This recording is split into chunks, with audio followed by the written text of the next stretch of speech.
So next topic of our discussion is lattice energy हमने पढ़ा था। ठीक है। अच्छा, अगर आपने एनसीईआरटी रीड किया होगा, मैंने आपको ये होमवर्क दिया था एनसीईआरटी रीड करने के लिए। तो अगर आपने एनसीईआरटी रीड किया होगा तो आपको ये समझाया गया होगा कि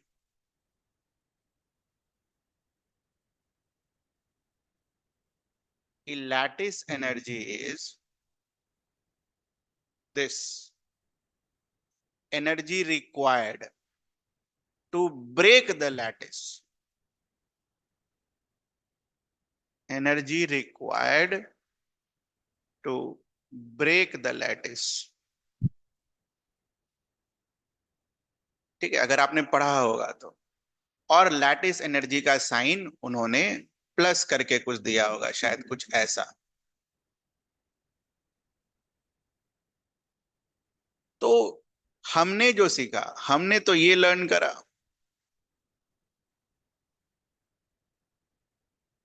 तो कोई गड़बड़ नहीं है उसमें। ठीक है। क्यों नहीं गड़बड़ है? क्योंकि हमने इसका रिवर्स सीखा। तो रिवर्स में क्या होगा? Energy released in the formation of lattice. यहां अगर लैटिस एनर्जी लिखोगे तो energy required to break the lattice. यहां अगर लैटिस एनर्जी लिखोगे तो energy required to form the lattice. ठीक है। Energy released, sorry, energy release to form the lattice. तो कोई गड़बड़ नहीं है। फॉर्म लैटिस, तो बस साइन के साथ अगर लिखोगे तो -78 किलो जूल पर, वैल्यू वही रहेगा बेटा। ठीक है। तो ये चीज समझनी है कि अगर आपको कोई डेफिनेशन इधर से इधर लिखाया गया है, से फॉर एग्जांपल मैंने आपको ये लिखाया और बुक में ये दे रखा है, तो थोड़ा समझना है कि हाँ उल्टा लिखा हुआ है, तो साइन भी उल्टा आ रहा होगा। और रिक्वायर्ड और रिलीज वाला भी चीज क्या हो रहा होगा? अलग आ रहा। ठीक है, इस चीज को समझना है। ये नहीं कि सीधे लिख लेना है गलत हो गया, नहीं गलत नहीं है बेटा, इट्स करेक्ट। ओके। ठीक है। तो ये वाला पोर्शन जो है आपको NaCl के फॉर्मेशन में आगे समझाया जाएगा। ठीक है, आगे है दे रखा, वहां मैं आपको ये मार्क करवा दूंगा, बट कोई फर्क नहीं पड़ता। ठीक है, तो आई होप ये डाउट आपको क्लियर होगा। लैटिस एनर्जी से रिलेटेड डाउट जो है ये आपको क्लियर होगा।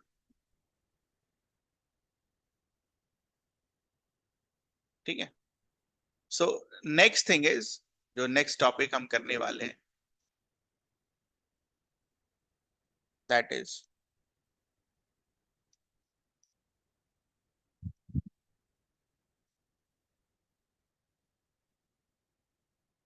Hydration energy. Again very important, very important. Hydration energy it's very important.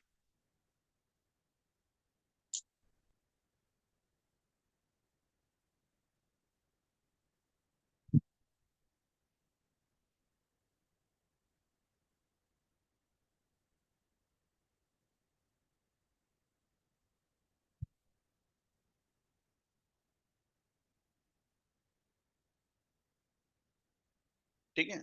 Now क्या होता है ये?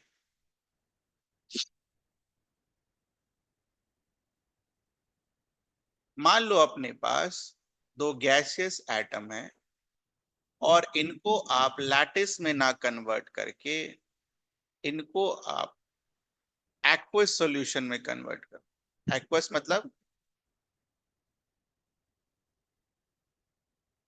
ठीक है, इस प्रकार से आयंस को हम गैसियस स्टेट से एक्वस स्टेट में चेंज कर रहे हैं। तो जो एनर्जी रिलीज होगा, इस केस में क्या होता है? Energy releases. क्यों होता है वो समझाया जाएगा अभी आप। Energy released is called hydration energy.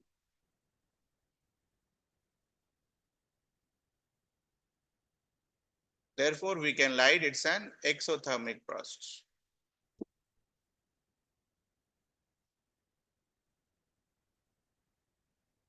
ठीक है, it's called exothermic process.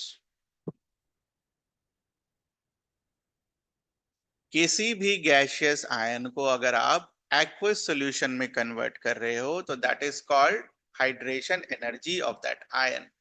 यहाँ पर जो हाइड्रेशन एनर्जी हमने लिखा है हमने दोनों को लेकर लिखा है, तो कोई दिक्कत नहीं है। इंडिविजुअली अगर दे रखा होगा तो दोनों के हाइड्रेशन एनर्जी को हम ऐड कर देंगे। ठीक है, Na+ को गैस से एक्वस में कन्वर्ट करने के लिए जो एनर्जी रिलीज होता है that is called hydration energy. Now the question is why this energy is released. ये एब्जॉर्ब क्यों नहीं होता है पानी में डालने के बाद। ठीक है, तो अगर आप, ठीक है, ये थोड़ा एक्स्ट्रा है, ये आपको बाद में पढ़ाया जाएगा। वाटर का अगर आप स्ट्रक्चर देखो तो water is basically polar in nature. Polar means what? Covalent bond structure उसका इस तरीके से होना चाहिए ताकि हाइड्रोजन अपना ड्यूप्लेट कंप्लीट करे और ऑक्सीजन अपना ऑक्टेट कंप्लीट करे। ठीक है, but we know that there is a term called electronegativity. What is that electronegativity? The property of an atom to attract the shared pair of electron towards itself. ठीक है, और electronegativity का हमने order भी लिखा था, ये वाला पूरा ऑर्डर हमने लिखा था। तो हमें पता है कि ऑक्सीजन जो है हाइड्रोजन से ज्यादा इलेक्ट्रोनेगेटिव होता है। That's why there will be a partial negative charge on oxygen and partial positive charge on hydrogen. Same thing for this also.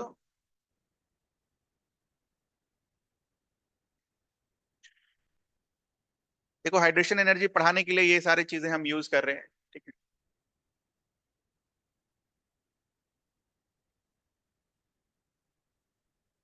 तो ये नोट 1 में लिखिएगा,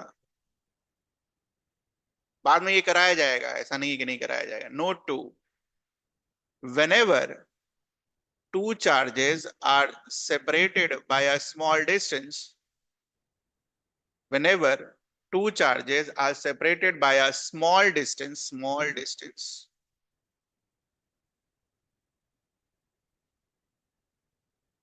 whenever two charges are separated by a small distance, we say that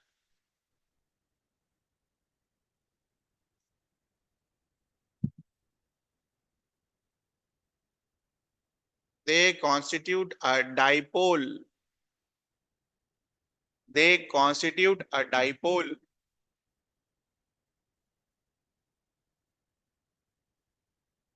ठीक है, so on the basis of note 2, on the basis of note 2 we can say that, on the basis of note 2 we can say that this system, है ना, it is a dipole। Detail में पढ़ाया जाए बेटा, परेशान अभी नहीं होना, बस खाली अभी लिख लेना है कि ऐसा होता है। माइनस और प्लस चार्ज अगर थोड़ी कम डिस्टेंस पर सेपरेटेड होते हैं तो उस सिस्टम को हम डाइपोल बुलाते हैं। ठीक है, और चूंकि ऑक्सीजन इलेक्ट्रोनेगेटिव ज्यादा है उसके ऊपर पार्शियल नेगेटिव चार्ज आएगा, हाइड्रोजन पर पार्शियल पॉजिटिव चार्ज आएगा, तो ये system will be a dipole.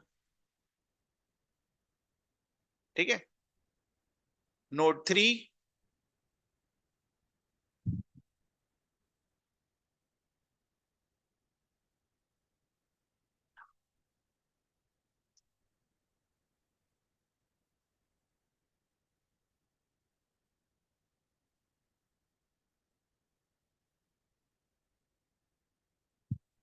Note 3 is about finally coming to hydration energy. तो हाइड्रेशन एनर्जी बनाने के लिए आपने गैसियस आयंस को वाटर में डाला था, तो बेसिकली Na+ है आपके पास जो वाटर में एडेड है, और Cl- है आपके पास जो ऑर्डर में एडेड है।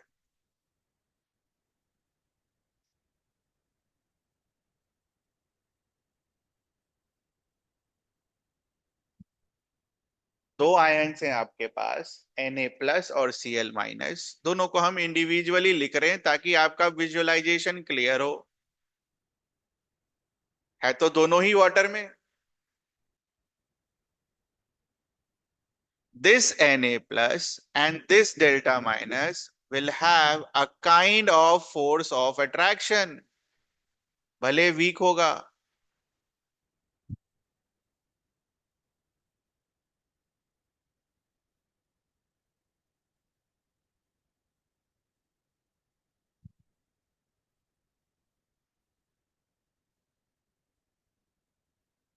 This weak of force of attraction make this species stable. We know that stability is associated with lowering of energy, and hence if the energy is high and it has to come to lower energy, energy will be released.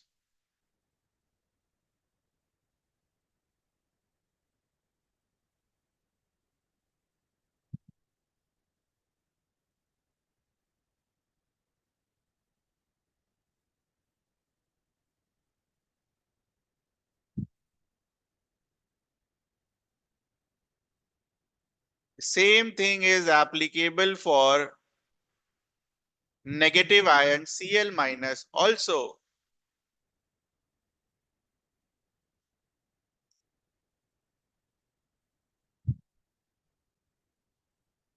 Again, this weak force of attractions in the water make the species stable.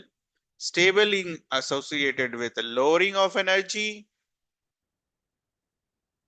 and lowering of energy means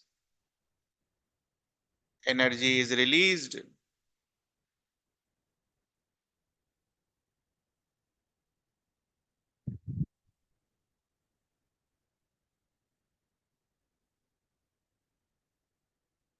Therefore, we can say that hydration energy is what kind of energy? It's a energy released category. इस वजह से energy release होता है. Hence, it's a exothermic process.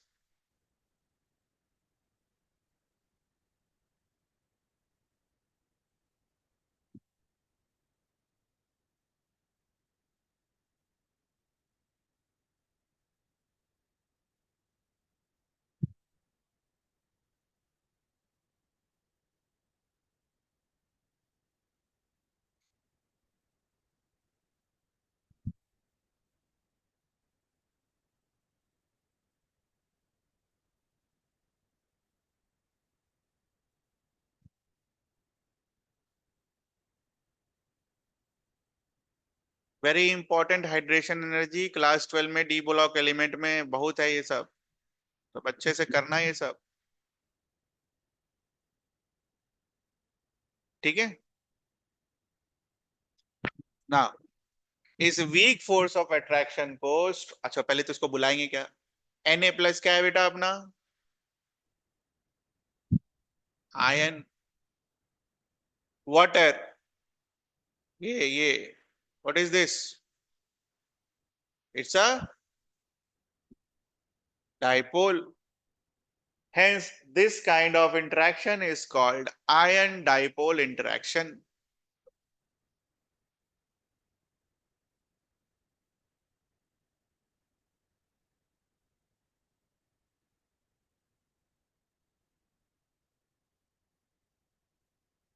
Dipole chemistry में भी है और dipole physics में भी है. ठीक है, फिजिक्स वाला क्लास 12 में और केमिस्ट्री वाला जो है वो इसी साल इसी चैप्टर में. डाइपोल.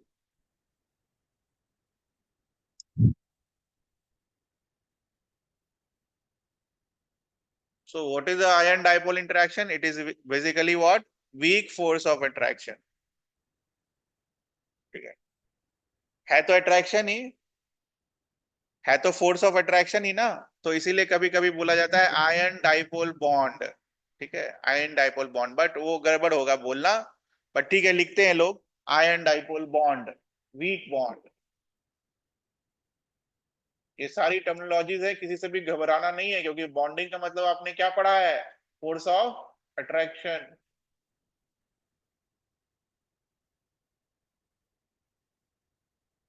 जो चीज ऊपर लिखी है वो चीज नीचे भी होगी.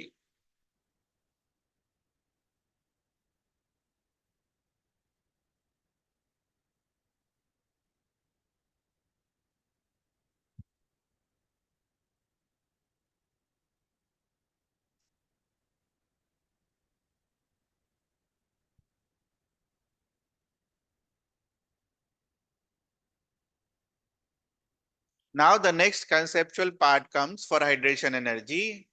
Suppose if we increase the charge on iron, ठीक है, या किसी तरह डाइपोल में ये डेल्टा माइनस का वैल्यू बढ़ जाए तो what will happen? It will result in more force of attraction. Charge अगर ज्यादा होगा,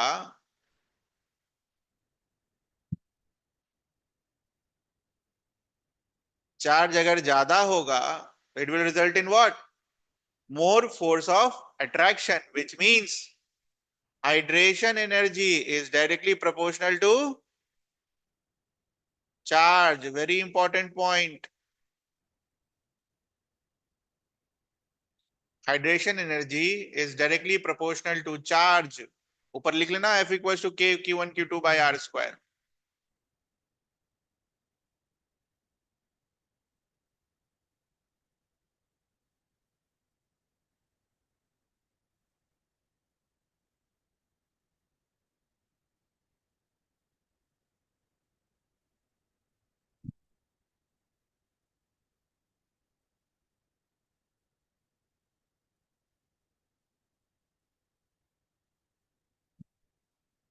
ठीक है बेटा.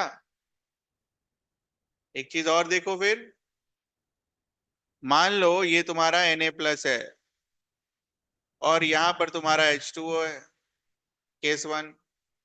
ये तुम्हारा Na प्लस है और यहां पर H2O है. किसमें फोर्स ऑफ अट्रैक्शन ज्यादा होगा? K Q1 Q2 by R square क्या बोलता है? R is less, force will be more. ठीक है.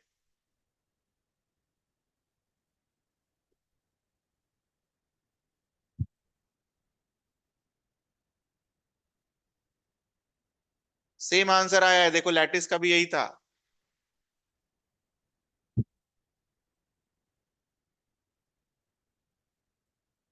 ठीक है.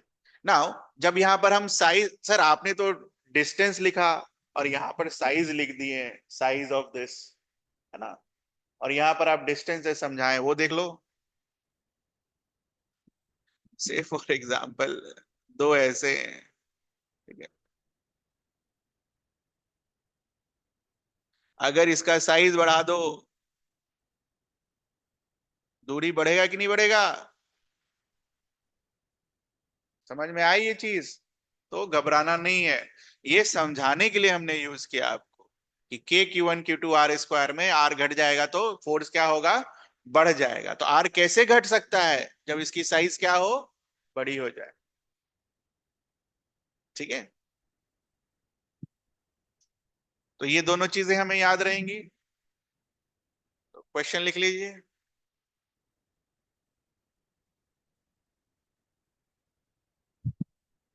Compare hydration energy for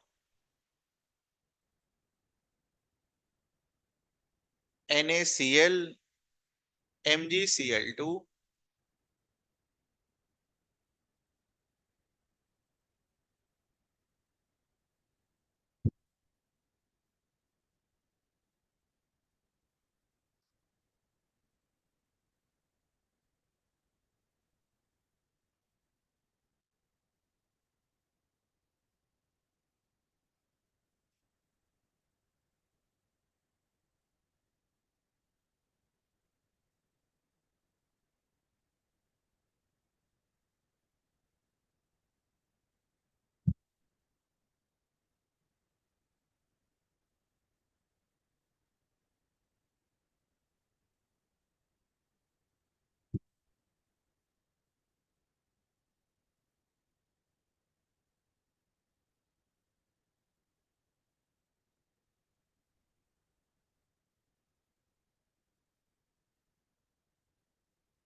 this will be more.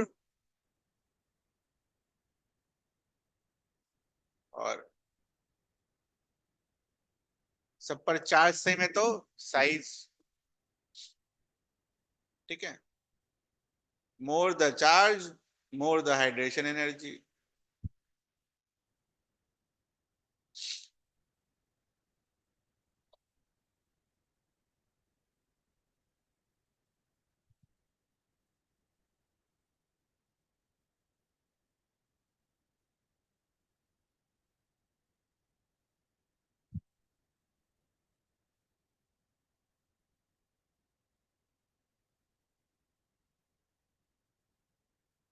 मैं कुछ पूछना है आपको हाइड्रेशन एनर्जी में?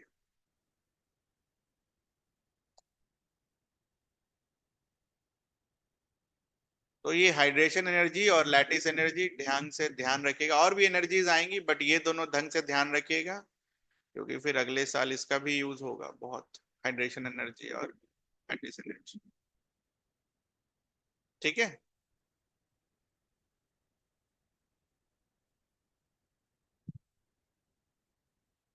तो लुईस थ्योरी के हिसाब से हमने आयनिक बॉन्ड्स जो थे वो काफी सारे पढ़ लिए। नेक्स्ट, लुईस थ्योरी के हिसाब से कोवलेंट बॉन्ड फॉर्मेशन कैसे होगा? तो it's a chemical bond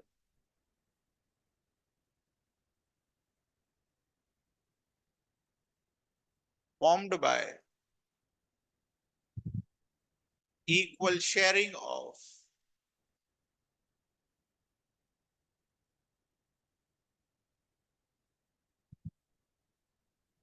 valence shell electron.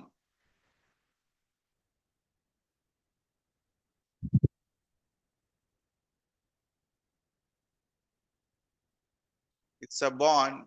Bond basically what? Force of attraction formed by equal sharing of valence shell electron.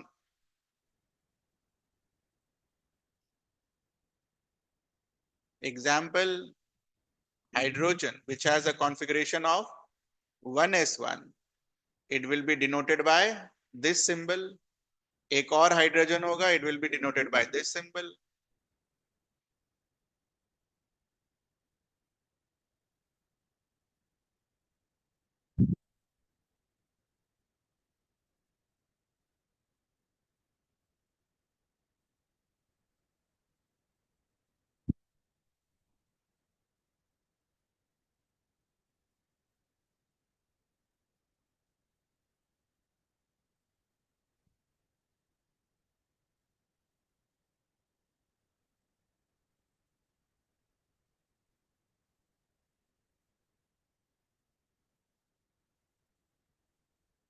Next इसके बारे में और क्या लिखना है?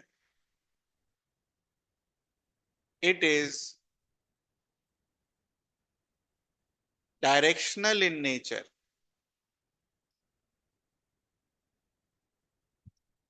It is directional in nature.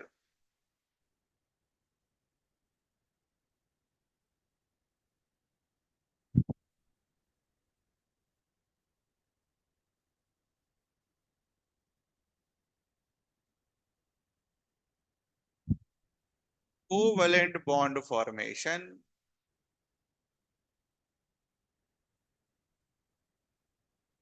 can take place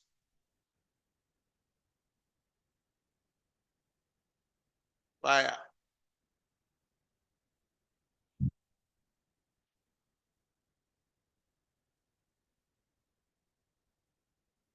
single bond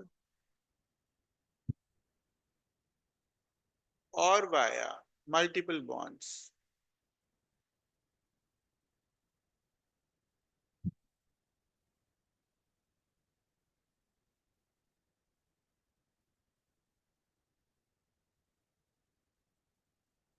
Single bond formation can happen in two ways: between the same atom, ठीक है, between the same atom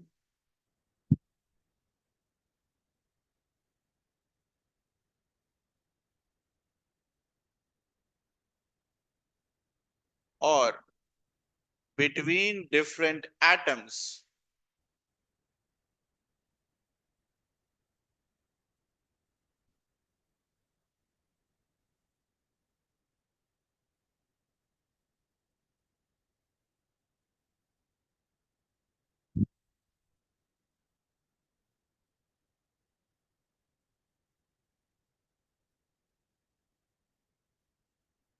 Multiple covalent bond formation can take place via two ways: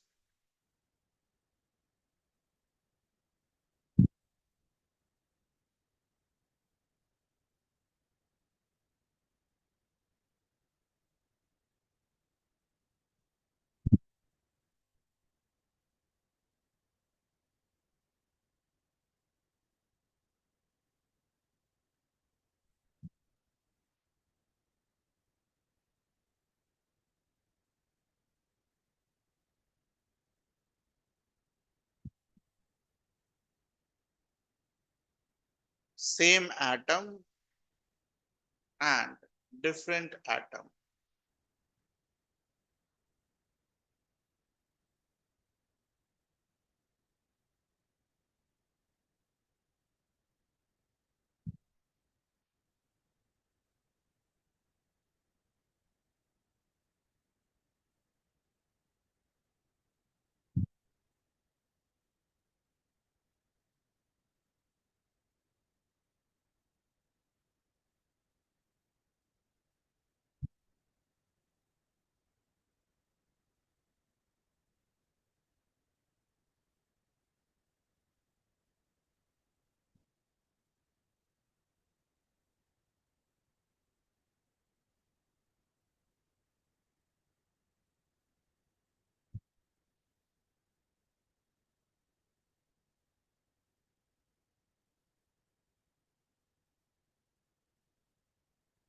First one will be known as double bond, and the second will be known as triple bond.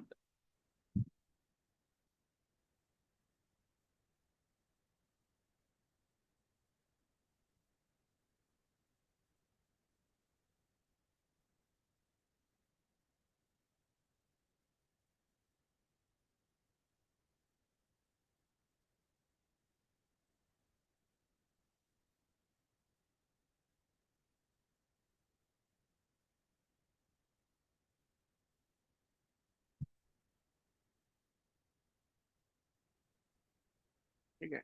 अच्छा, इसके बाद ना book ने आपको basically formal charge के बारे में सिखाया है, जस्ट ये लिखने के बाद। तो फॉर्मल चार्ज जो सीखेंगे वो हम एक चीज और पढ़ने के बाद सीखेंगे, ठीक है। एक चीज और लिख लो यहीं पर, तब वो फॉर्मल चार्ज पूरा कंप्लीट होगा। Coordinate bond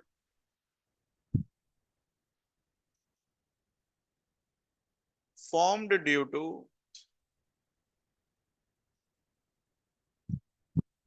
unequal sharing of electron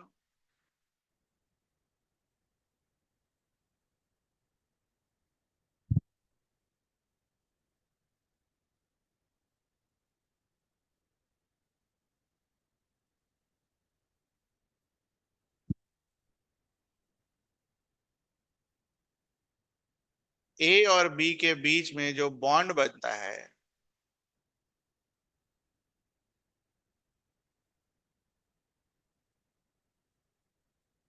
electron comes only from A. Electron comes only from A.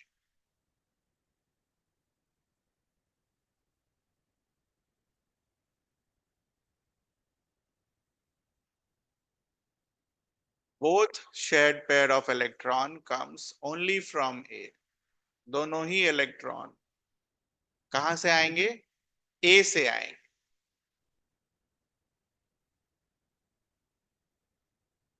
So what does this mean?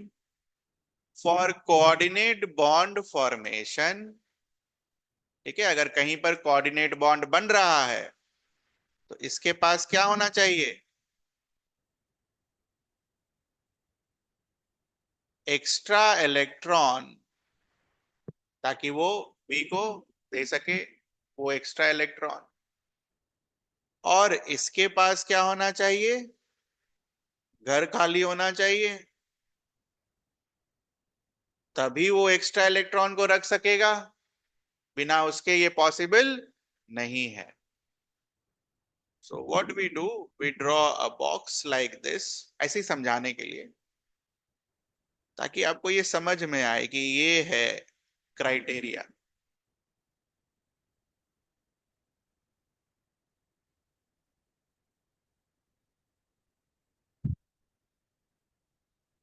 कितना इलेक्ट्रॉन होना चाहिए बेटा? इधर मान लो एक दो मिनिमम इलेक्ट्रॉन डोनेट करना है, तो कितना इलेक्ट्रॉन होना चाहिए? दो। तो दो को क्या बुलाते हो? पेयर। पहली चीज।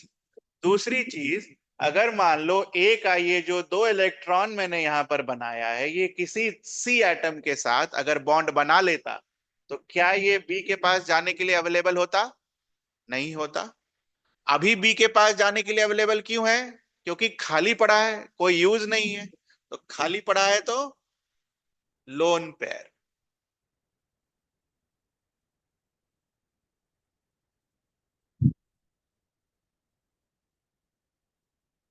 लोन पेयर ऑफ इलेक्ट्रॉन, वो भी कहां पर, कहां होना चाहिए ये? Obviously valence shell. तो this is the complete answer. A को अगर कोऑर्डिनेट बॉन्ड बनाना है, तो उसके पास एक मिनिमम एक लोन पेयर ऑफ इलेक्ट्रॉन होना चाहिए। कहां होना चाहिए? वैलेंस शेल में, ताकि वो बी को ट्रांसफर कर सके। और बी के पास मिनिमम क्या होना चाहिए? एक वैकेंट ऑर्बिटल। बिना इसके कोऑर्डिनेट बॉन्ड नहीं बनेगा। ओके। तो जैसा कि पहले भी हमने लिखा था, कोऑर्डिनेट बॉन्ड जब हम बनाते हैं तो इस तरीके से हम शो करते हैं।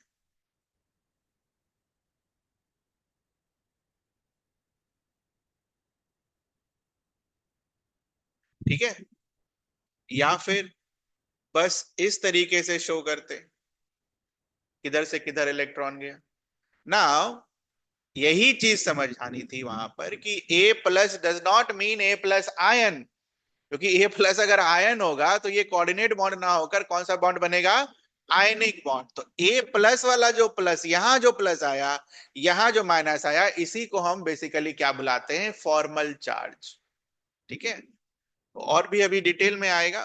ठीक है, ये प्लस और ये माइनस आयन वाला नहीं है, ये ध्यान रखना। It's a formal charge. तो नेक्स्ट टॉपिक यही है।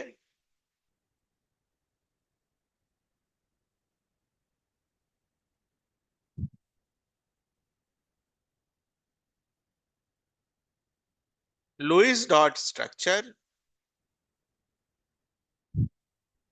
And concept of formal charge.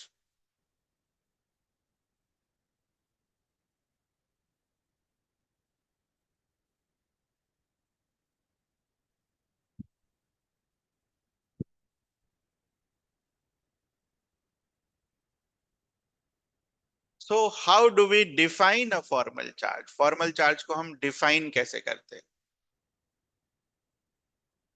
तो नोट करेंगे हम, difference between the number of valence electrons of that atom in an isolated or free state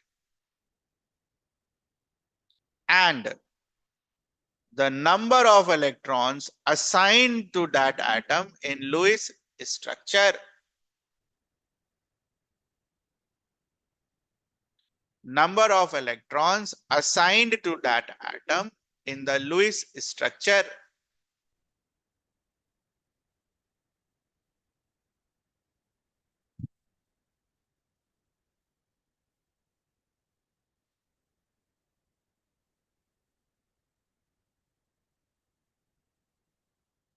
Formal charge is defined as difference between the number of valence electrons of that atom in an isolated or free state and the number of electrons assigned to that atom in Lewis structure.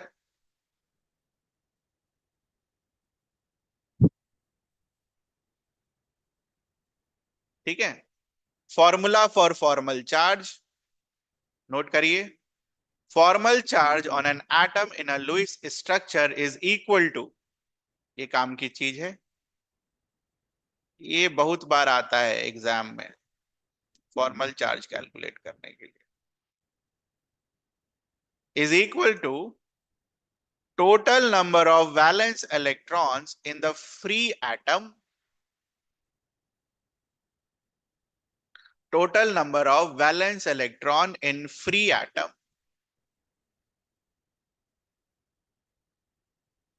total number of non bonding electrons, total number of non bonding electrons. Non bonding electron को और हम क्या बुलाते हैं? Lone pair. अभी सिखाया मैंने आपको। अगर वो ऐसा इलेक्ट्रॉन का पेयर जो बॉन्डिंग में पार्टिसिपेट नहीं करता है और वैलेंस शेल में पड़ा हुआ है, तो उसको हम क्या बुलाते हैं? Lone pair.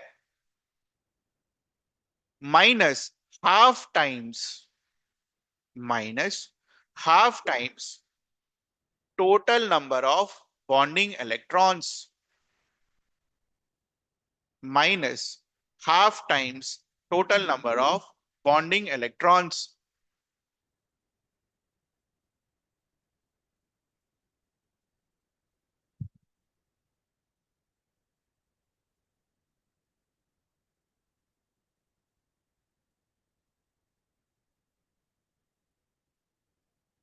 Example one,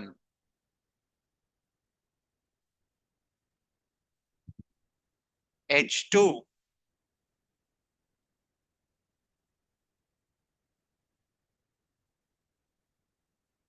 So total number of valence electron in the free atom, तो फ्री एटम ये रहा। तो लिखो पूरा, पहला जो सवाल है ना, इसको पूरा अच्छा से लिखना। Total number of valence electron in the free atom. ठीक है, फ्री एटम के बगल में लिखना H, not H2,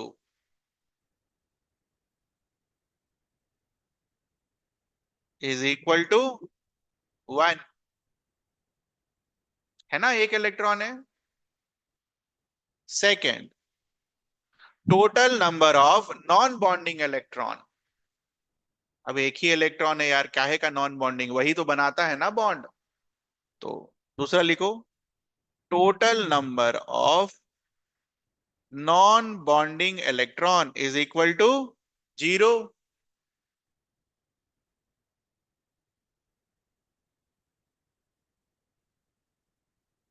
total number of bonding electron, कितने हैं बॉन्डिंग इलेक्ट्रॉन? दो, इज इक्वल्स टू 2। देयरफॉर घटाना कितना होता है? Half times total number of bonding electron. Half times total bonding electron will be equals to 1। Formula लगा दीजिए। तो 1 minus 0 minus 1 will give you 0 formal charge. तो हाइड्रोजन के ऊपर आज तक आपने फॉर्मल चार्ज नहीं दिखाया होगा। दिखाया हमने कभी प्लस माइनस? नहीं।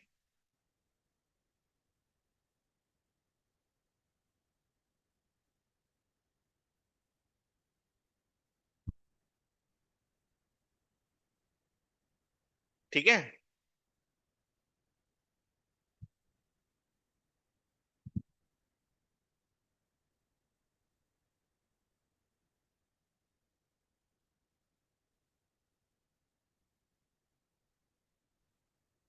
अब इससे अगर हमें बचना है, ठीक है, इतना फालतू चीज से अगर हमें बचना है, ठीक है, तो एक नोट करके हम पॉइंट लिखेंगे।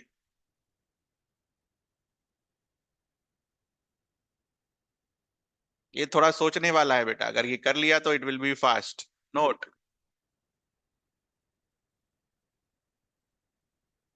Formal charge can also be thought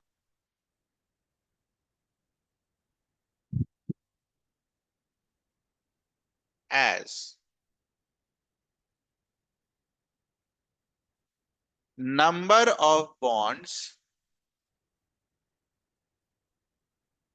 required, required for what? To form octet.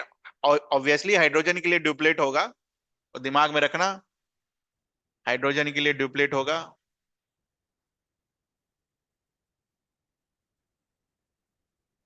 And number of bonds actually formed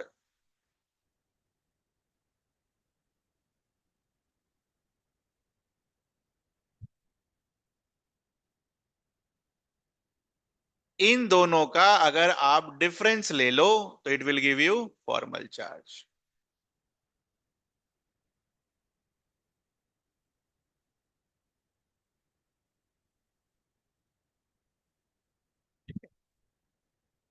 तो ये शॉर्टकट है।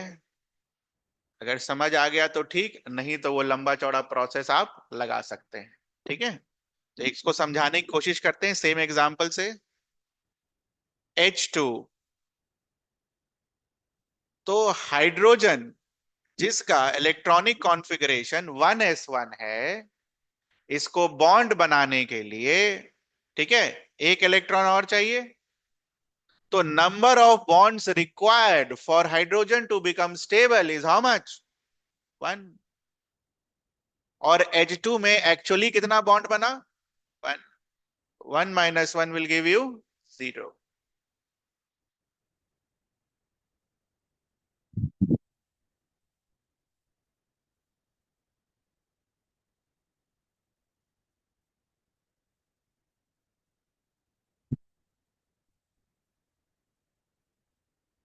ठीक है, बॉन्ड्स रिक्वायर्ड, ज्यादा कम हो जाएगा वो भी सीखेंगे। बॉन्ड्स एक्चुअली फॉर्म, तो क्या सर कभी bond actually form bond required से ज्यादा होता होगा? बिल्कुल ज्यादा होगा तभी पढ़ रहे हैं, है ना? नहीं तो फॉर्मल चार्ज तो कभी आएगा ही नहीं। कभी ऐसा भी हो सकता है कि बॉन्ड फॉर्म्ड इज लेस, है ना? कभी ऐसा भी होगा कि bond actually formed is more. नहीं तो अगर वैसा अगर नहीं होगा तो फॉर्मल चार्ज का कोई कंसेप्ट ही नहीं रहता, हमेशा जीरो आता। तो पहले जीरो वाला पढ़ेंगे हम सब। तो हाइड्रोजन लिखा हमने, अब आप करेंगे क्वेश्चन, मेरा काम हो गया। चलिए, सबका डायग्राम बनाइए और बताइए कित पे कितना फॉर्मल चार्ज। कहीं भी फंसेंगे, मैं हूं।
सो बॉन्ड रिक्वायर्ड इज 1,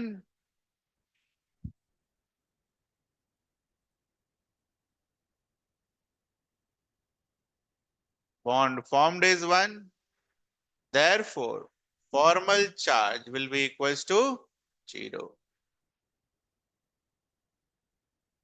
ठीक है, जितना भी अभी हम बॉन्ड रिक्वायर्ड और बॉन्ड फॉर्म से कर रहे हैं ये सब घर जाकर फॉर्मूले से भी कर लेना, ठीक है? क्योंकि एग्जाम में तो देखो ऑब्जेक्टिव है। ऑब्जेक्टिव में क्या ही का सब्जेक्टिव और ये सब चीज का, ठीक है, इस साल थोड़ी ना कोई एग्जाम लिखना है हमें। तो फॉर्मल चार्ज, ठीक है। और अगर आप स्कूल का एग्जाम लिखने जा रहे हैं तो ये नहीं मानेगा स्कूल वाला, ठीक है। जो लोग स्कूल में पढ़ रहे हैं, ये नहीं मानेगा स्कूल वाला। बॉन्ड फॉर्म, बॉन्ड रिक्वायर्ड, ये सब पता भी नहीं होगा, ऐसा भी होता है।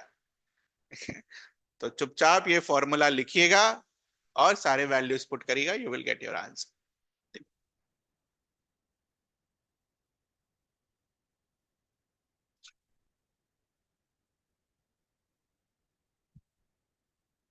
इसके लिए एक बार फॉर्मूला लगा लो। फ्लोरीन के लिए एक बार फॉर्मूला लगा लो। एक बार देख लो कि सही आंसर आ रहा है कि नहीं आ रहा है। फ्लोरीन के लिए एक फॉर्मूला लगा लो। इसके बाद किसी में नहीं लगाएंगे, इसके बाद आप होमवर्क में वो लगा लेना सारा फॉर्मूला, ताकि आपको फॉर्मूला याद हो जाए। फ्लोरीन के लिए फॉर्मूला लगा लो।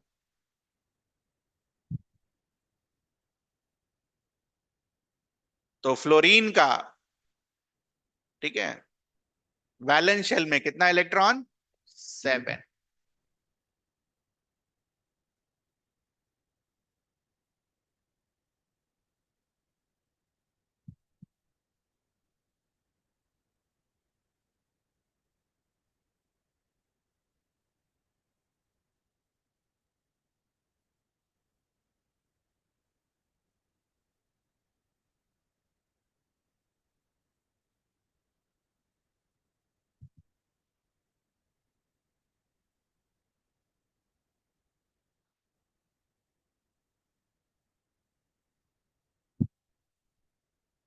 Number of non bonding electrons, 1 2 3 4 5 और 6।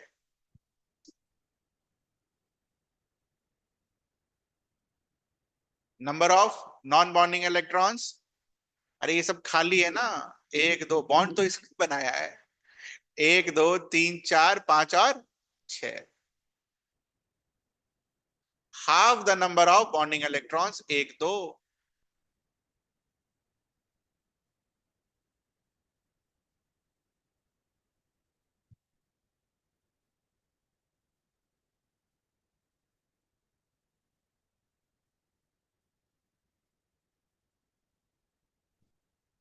ठीक, सेम आंसर। और अब कहीं नहीं करेंगे, ठीक है, आप कर लेना बाय फॉर्मूला के लिए, जगह छोड़ देना, घर पे जाके कर लेना सारा बाय फॉर्मूला, ताकि आपको याद हो जाए, खासकर जो लोग स्कूल जा रहे हैं उनके लिए। स्कूल वाला नहीं मानेगा। चलो, शुरू हो जाओ ऑटो के लिए।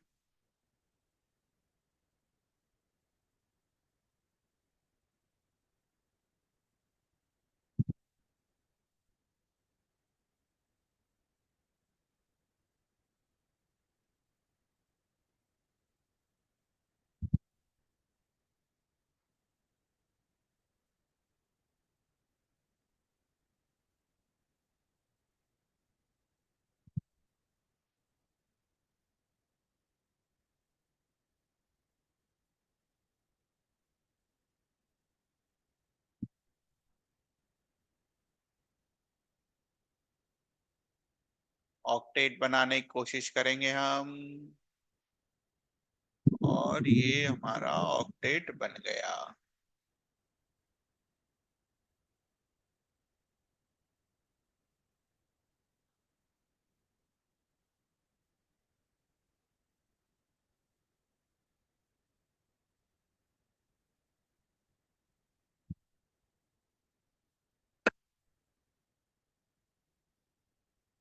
Formal charge will be 0।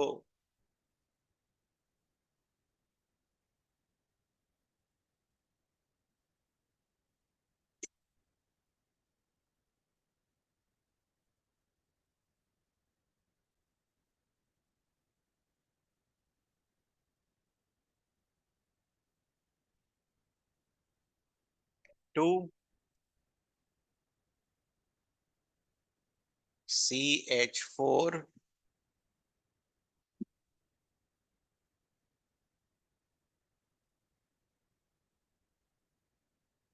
NH3 and CO2। चलिए, करिए।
ये बॉन्ड्स रिक्वायर्ड टू, हाँ, कार्बन बॉन्ड रिक्वायर्ड टू, गड़बड़ हो गया। क्लास 10 में क्या पढ़ा, कितना कार्बन को चाहिए बॉन्ड रिक्वायर्ड? अरे ऐसे मत करो, टेट्रा वैलेंसी और कैटिनेशन दो चीजें तो पढ़ी आपने 10 में। ये सिखाया मैंने आपको, कार्बन वाला जो 2s और 2p के बीच में एनर्जी डिफरेंस बहुत कम होता है, तो ये अपने एक्साइटेड स्टेट में जाकर बॉन्ड बनाता है। सिखाया मैंने आपको, देखना जाके नोट्स में होगा।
किसी भी एटम पर फॉर्मल चार्ज नहीं आएगा। कार्बन को कितना बॉन्ड रिक्वायर्ड है?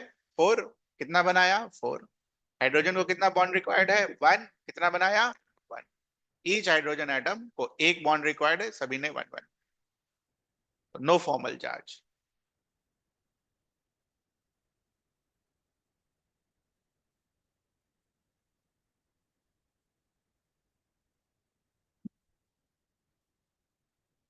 डायरेक्ट लिख देंगे यार, पता है, सब लिख लिया ना हमने ऑलरेडी पुराने में।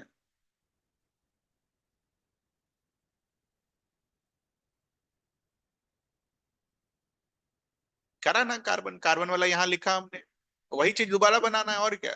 अच्छा, एक NH3 रह गया बीच में। ठीक है, NH3 पहले के लिए, NH3 लिख लेते हैं जो है।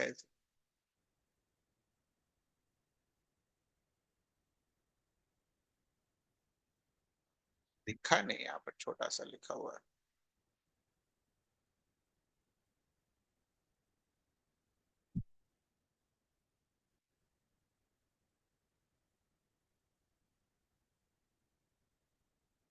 नाइट्रोजन का हमने ऑलरेडी लिख रखा है। हर हाइड्रोजन का बॉन्ड रिक्वायर्ड इज 1।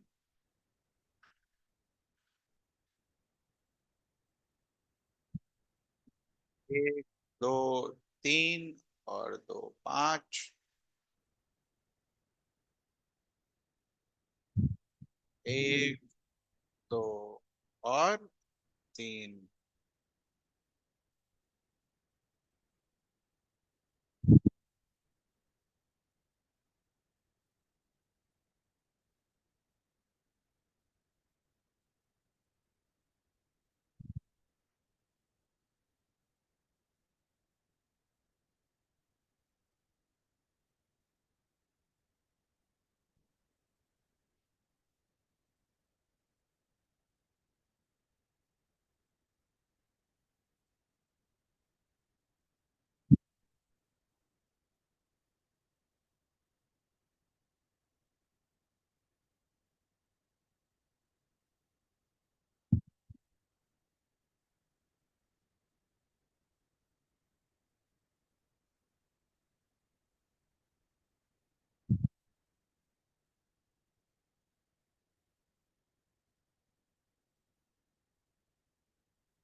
बन गया CO2।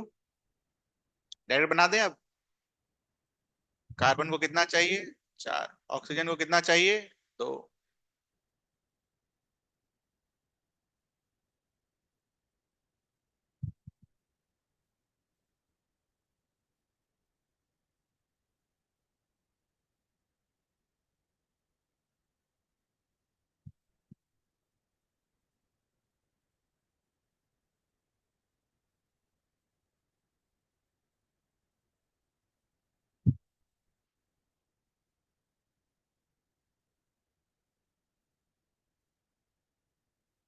कार्बन ने कितना बनाया? ऑक्सीजन ने कितना बनाया?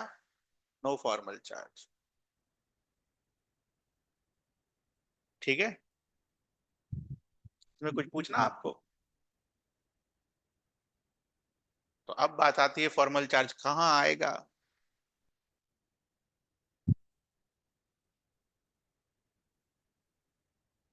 एनसीईआरटी में भी यही एग्जाम्पल है। O3।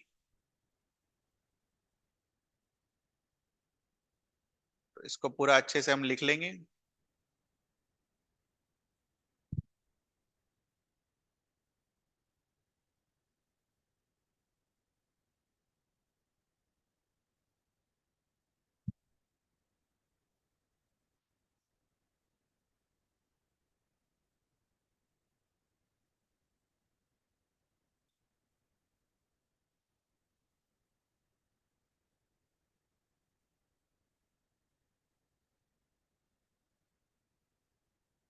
ठीक है। एक एटम का हम ये बना लेंगे।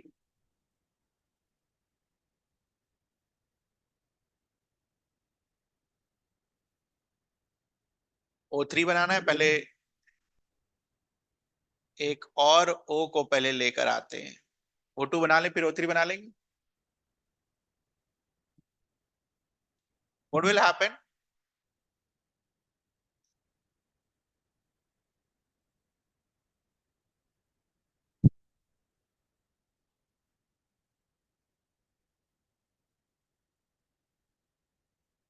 इसका काम पूरा।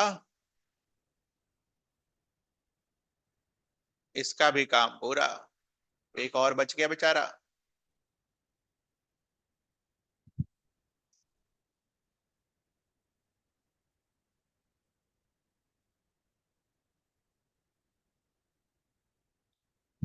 What will happen? ये अपना लोन पेयर है ना, ये अपना लोन पेयर, या फिर आप ये भी ले सकते हो, इसमें कोई इशू नहीं है। ये अपना लोन पेयर इसके साथ क्या करेगा? शेयर करेगा। इस तरीके से शेयर करेगा, ठीक है, कि इसके वैकेंट ऑर्बिटल में एक एक इलेक्ट्रॉन जाएंगे और इसका क्या कंप्लीट होगा? कंप्लीट। दिख रहा आपको? देखिएगा ध्यान से। अगर हम ऑरेंज वाले ऑक्सीजन का वैलेंस शेल बनाए,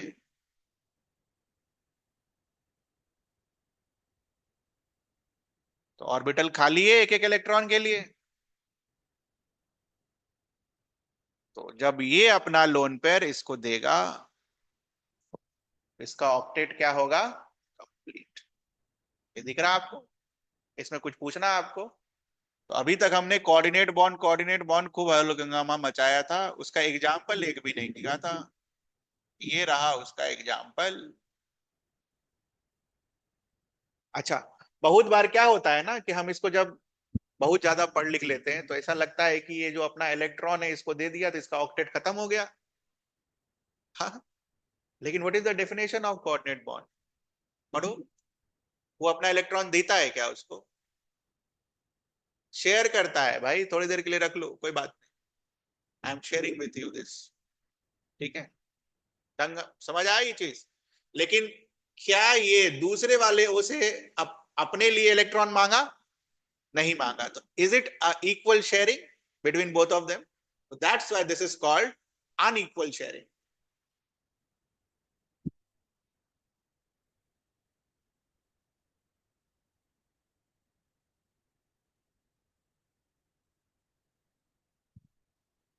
इसको अगर आप डायग्राम में बनाओगे तो ये तो सिंपल वाला जैसा बनना चाहिए था, और ये कोऑर्डिनेट बॉन्ड वाला।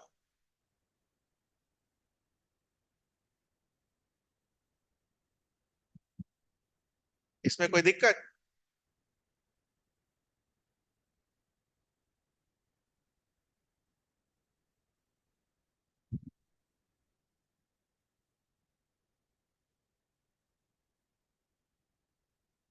अब क्या सारे ऑक्सीजन एटम एक जैसे हैं? देखो जरा ध्यान से। Are they same? ये वाला ऑक्सीजन एटम का क्या खास बात है कि ये इससे अनइक्वल शेयरिंग कर रहा है। इस वाले ऑक्सीजन एटम का क्या खास बात है कि ये इसके साथ इक्वल शेयरिंग कर रहा है, इसके साथ अनइक्वल शेयरिंग कर रहा है। और इस ऑक्सीजन के बारे में क्या खास बात है कि दूसरे वाले के साथ इक्वल शेयरिंग कर रहा है। तो are these three oxygen atom same?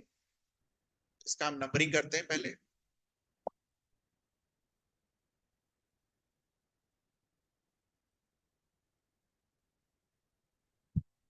और हर के लिए let start with the one, this one, third one, ऐसे ही नंबर किया।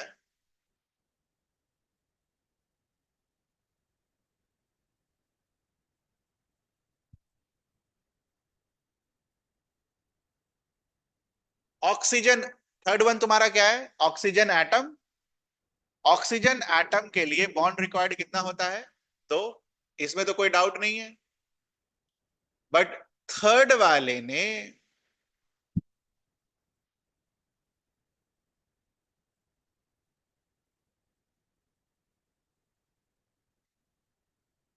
therefore formal charge on third will be equal to 0.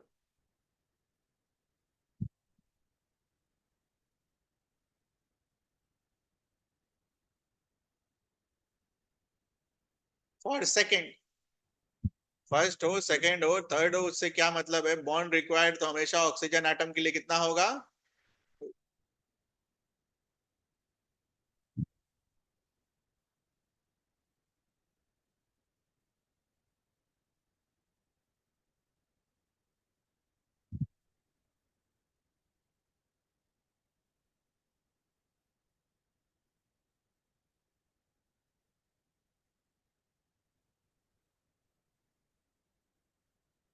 Therefore formal charge on second will be equals to bond formed minus bond required. 3 minus 2 is equals to plus 1. आप लोग लिख लेना bond formed minus bond required, तभी तो plus minus आएगा, नहीं तो एक में सब में प्लस आने लगेगा। Formal charge on second is equals to bond formed minus bond required. तो ओ को दो बॉन्ड बनाना था, कितना बना दिया? तीन। सेकेंड वाला अगर आप देखो, ऑक्सीजन एटम को देखो, ये सब चीज हमेशा ध्यान इसलिए रखना है ना कि ऑब्जेक्टिव में आ गया तो उतना थोड़ी सोचेंगे। क्या सोचेंगे? ओ को दो बॉन्ड बनाना था, कितना बना दिया? तीन। एक ज्यादा तो प्लस वन। समझ आया? तो आप मुझे फर्स्ट वाले ऑक्सीजन एटम का इस कंसेप्ट से जो मैंने अभी बोला, can you right what will be the formal charge for the first oxygen atom? कितना बनाना था? दो। कितना बनाया? एक। मतलब एक कम बनाया तो माइनस वन। आंसर वही है, आंसर फॉर्मूले से भी वही आएगा। फॉर थर्ड लिख लो, लिखना तो पड़ेगा ही।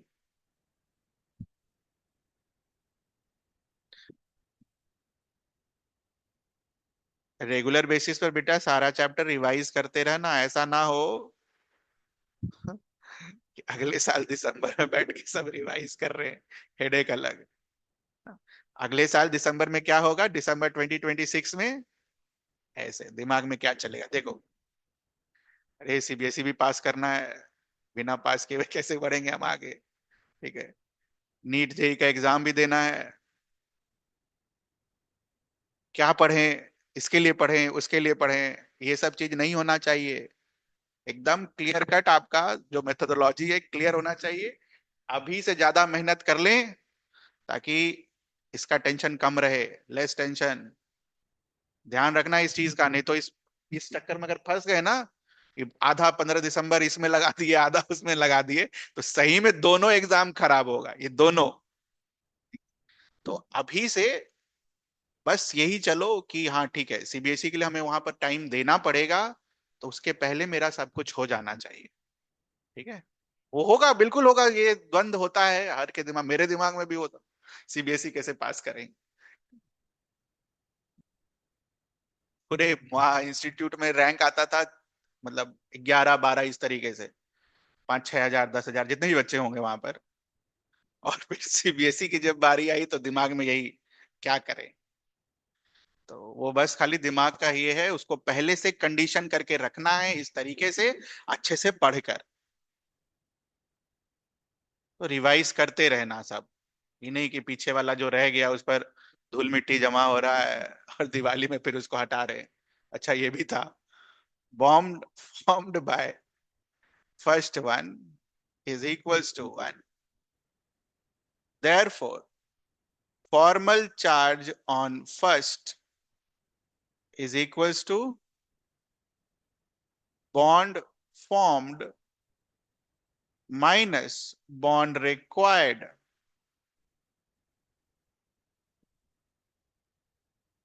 is equals to +1 minus 2 will give you -1. तो शॉर्टकट वाला भी हम यहां लिख लेंगे।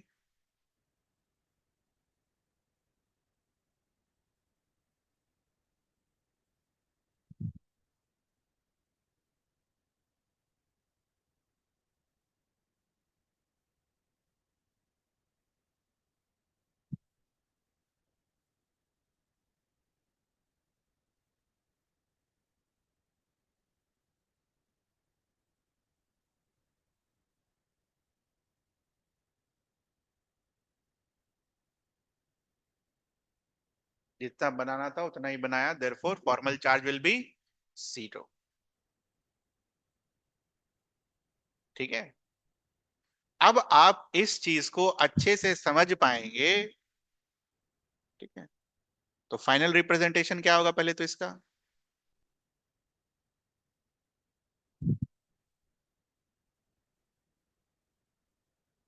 अब आप इस चीज को रिप्रेजेंट कर पाएंगे कि ये आयन नहीं था, ये क्या है, फॉर्मल चार्ज। कोऑर्डिनेट बॉन्ड में जब हम उतनी देर से हो हंगामा मचा रहे थे, इसको ऐसे भी लिखते हैं, इसको ऐसे भी लिखते हैं, तो ये क्या था, formal charge. It was not the charge for an ion. ठीक है, कुछ पूछना आपको फॉर्मल चार्ज में। बहुत कम ऐसी स्पीशीज होती हैं जिसमें कोऑर्डिनेट बॉन्ड होता है। ठीक है, जिसमें से एक ऑक्सीजन, सॉरी ओजोन है। तो इस तरीके से हम इसको रिप्रेजेंट करते हैं। ओके, बाकी फॉर्मूला है ही आपके पास। नेक्स्ट इज, ये इतना तामझाम करने का फायदा क्या है, use of formal charge.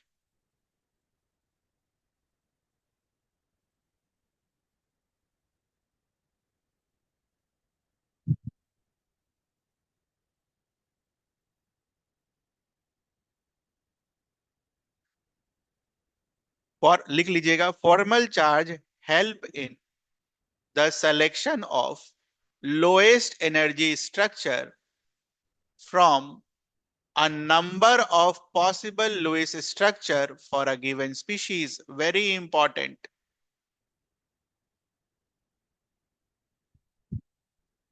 Formal charges help in the selection of lowest energy structure.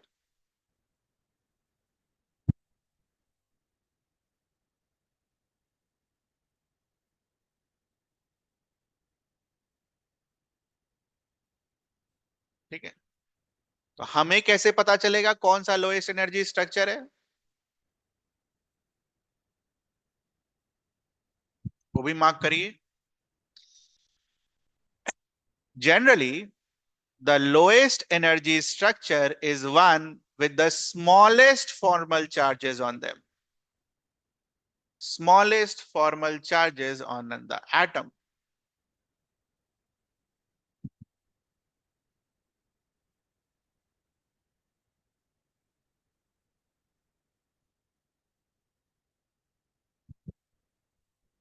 ठीक है। और एक fact, formal charges do not, formal जो इतनी देर से मैं बोल रहा हूं, फॉर्मल चार्जेस का मतलब आयन नहीं होता है। Formal charges do not indicate real charge separation with in the molecule.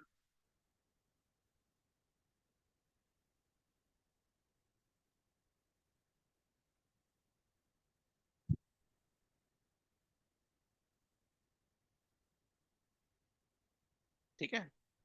तो ये तीन चीजें आपको एक्स्ट्रा पढ़नी है फॉर्मल चार्जेस के बारे में फ्रॉम योर बुक।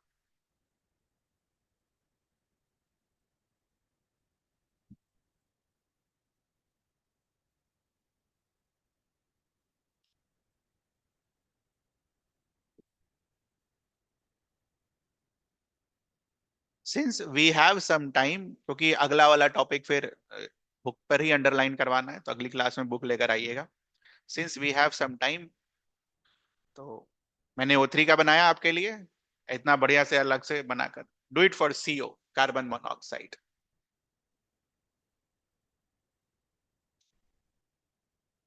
चलो करो खुद से इसको।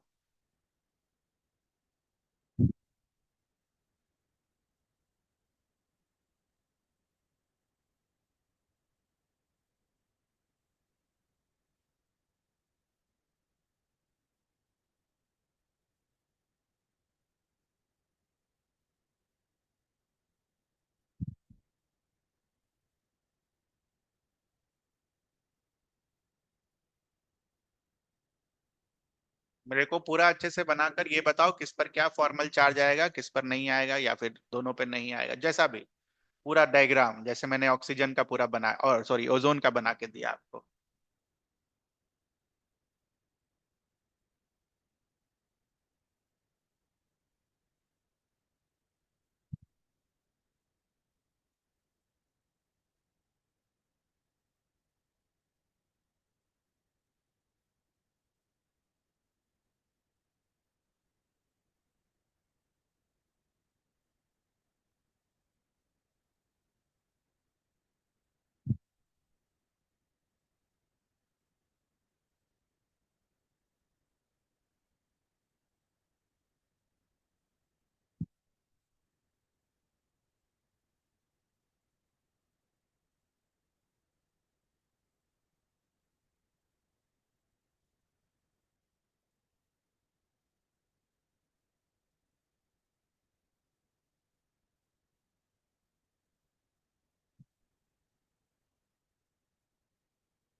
आई आपका,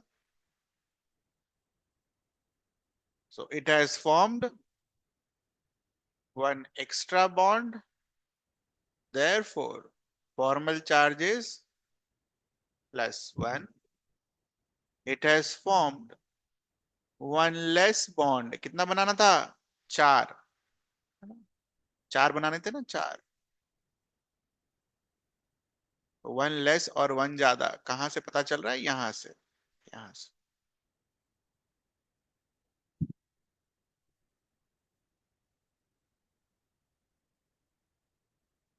therefore formal charges,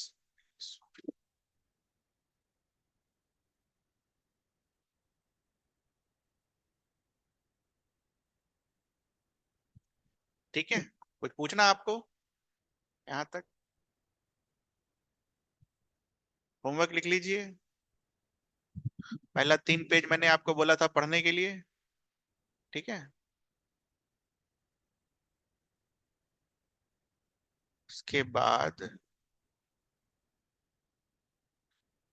limitations of octet rule के पहले तक रीड कर लीजिएगा। मतलब आज जो मैंने आपको पढ़ाया वो बढ़िया से पढ़िएगा बेटा। इसके बाद एनसीईआरटी इतना डिटेल में आप नहीं पढ़ने वाले हैं, तो बढ़िया से पढ़िएगा इसको, एक ही बार पढ़िएगा बढ़िया से, ठीक है। मतलब एक ही बार, मतलब जब ये चल रहा है टॉपिक।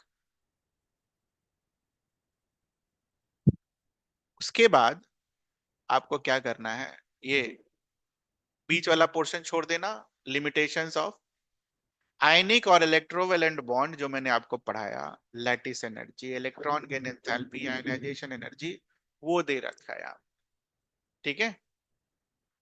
तो वो रीड करना है। कहां तक? यहां तक, ठीक है। तो बेसिकली बॉन्ड पैरामीटर के पहले तक आपको ये पूरा रीड करना है, डिटेल, लिमिटेशन वाला पोर्शन छोड़कर, ठीक। चल, जा सकते हो आप।